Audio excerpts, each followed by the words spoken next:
Tricycle driver sugatan matapos bumangga sa nakaparadang truck sa Santa Barbara, Pangasinan. Insidente nahulikam. Tutukan sa report ni Sandy Salvacio. Sa pool sa CCTV ang pagsalpok ng tricycle sa nakaparadang truck sa kahabaan ng Barangay Maningding, Santa Barbara, Pangasinan alas 11 ng gabi noong Linggo. Ayon sa pulisya, binabagtas ng tricycle ang kalsada nang biglang mawalan ng kontrol sa manibela ang driver. May sinusundan siyang motor, pero yung motor wala naman silang hindi naman sila kumbaga parang nauna lang. Bakita doon sa based doon sa CCTV, parang inattempt niya na i-overtake. However, syempre siguro sa kalasingan, nag-swerve siya doon sa may kabilang linya. Dahil sa lakas ng pagkakabangga, nawala ng malay ang driver. Nagtamo siya ng mga gasgas sa katawan. Dinala siya sa ospital pero nakalabas na rin at nasa maayos na siyang kalagayan ngayon.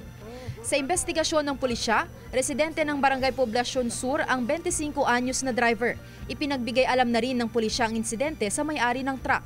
It was agreed upon na ipapa-estimate nung may-ari nung damage yung kanyang truck at yun yung pag-uusapan nila. Bagamat nakipag-areglo na ang driver sa may-ari ng truck, nahaharap pa rin siya sa mga traffic violation dahil sa pagmamaneho ng walang lisensya at walang suot na reflectorized vest. Yung uminom at kung tayo po ay nakainom, wag na po tayong mag-drive. Mahigpit po namin na ipinapatupad dito sa Santa Barbara Police Station yung tinatawag po natin na Provincial Ordinance 325. Yun po yung pagsusuot ng reflectorized vest. Sinisikap ng GMA Regional TV 1 North Central Luzon na makuhanan ng pahayag ang tricycle driver at ang may-ari ng truck. Kasama si Henry Duminsil, Sandy Salvacio, 1 North Central Luzon.